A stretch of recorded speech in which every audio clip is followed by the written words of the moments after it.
And Tony Gonzalez, we've seen it so many times. Whenever a guy needs to make the tough catch. Sports leagues are famous and infamous for a whole host of things, but when it comes right down to it, you might be surprised by just what these leagues ban and thus players can get in trouble for if they do it on the field of play. This goes especially for the NFL, who are particularly infamous for their rules and enforcing them for stupid reasons. Want to know what some of these weird ones are? Allow us to show you the weirdest bans in NFL history. Be sure to like the video and subscribe to the channel. Number 6, ball spinning. The play was over. Unsportsmanlike conduct. Offense number 17 for spinning the football on a player. That 15-yard penalty will be enforced on the kickoff. It might not be the oldest celebration in the book, but having a football player spinning the ball has been around for quite a long time. Until recently, anyway. Yep, that's right. The NFL went and voided ball spinning from the game because of it being a choreographed celebration, which is both weird and odd and dumb. It is a simple gag that does nothing to no one outside of getting people hyped for the reason that it happened, which is usually a celebration for a touchdown. Number 5, inhalers. Yeah, for real. Multiple sports organizations have banned the use of inhalers, including the NFL and the NBA. While many people genuinely need inhalers to combat asthma and shortness of breath, the powers that be worry that non-asthmatic athletes will use them to boost their lung capacity and endurance. This provides an unfair advantage, especially in sports like swimming, where increased lung capacity is a huge asset. If an athlete does need an inhaler, the dosage and the type of inhaler must comply with the U.S. Anti-Doping Agency's regulations, which you would think would be a requirement anyway and heavily monitored, but instead they ban them outside of that. Number 4, saluting. The NFL has cracked down on certain player celebrations, as you likely know by now, especially ones that could be seen as a taunt toward other players. You would think a salute would be a harmless one, but apparently not. If a player salutes in the direction of another player, it could be seen as disrespectful and earn him an unsportsmanlike conduct penalty.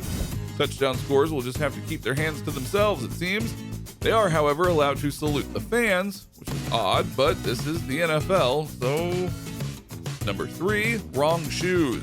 Running. Kamara again. How about 4? Touchdown, Saints. The New Orleans Saints were going up against the Minnesota Vikings, and Alvin Kamara went and had himself a record-breaking day. It's possible because they were playing on Christmas, and it's possible because he was wearing some very auspicious red and green cleats. But either way, he went off, scored not 1, not 2, not 4, but 6 rushing touchdowns all on his own. The reason we are mentioning this was because everyone was quoting Spike Lee by saying, "Gotta be the shoes." And no doubt, those shoes are perfectly preserved by Kamara because they're now a part of NFL history. He tied the record for the most rushing touchdowns by a running back in history. But here's the thing though, players aren't allowed to wear specialized items like those shoes. Yes, they were just red and green, but they're not approved apparel. As such, he was fined $5,000 for wearing them. Because clearly the NFL doesn't want their players to have fun. I mean, I'm just saying. Number 2, dunking the football. And Tony Gonzalez, we've seen it so many times. Whenever a guy needs to make the tough catch. This is one ban that got a hell of a lot of attention this past NFL offseason, with the league deciding to completely ban players from dunking the football over the crossbar of the goalpost. Now, as one would expect, it didn't go over too smoothly, with the athletes especially, most notably the New Orleans Saints tight end, Jimmy Graham. Some of these guys just want to show off their serious hop, but the league doesn't seem to be too impressed and will impose a penalty and fine if a player chooses to do it. Number 1, the Stroud Rule. Tallest man in pro football, 6'10" Morris Stroud, as the Chiefs rolled past the Chargers 26-14.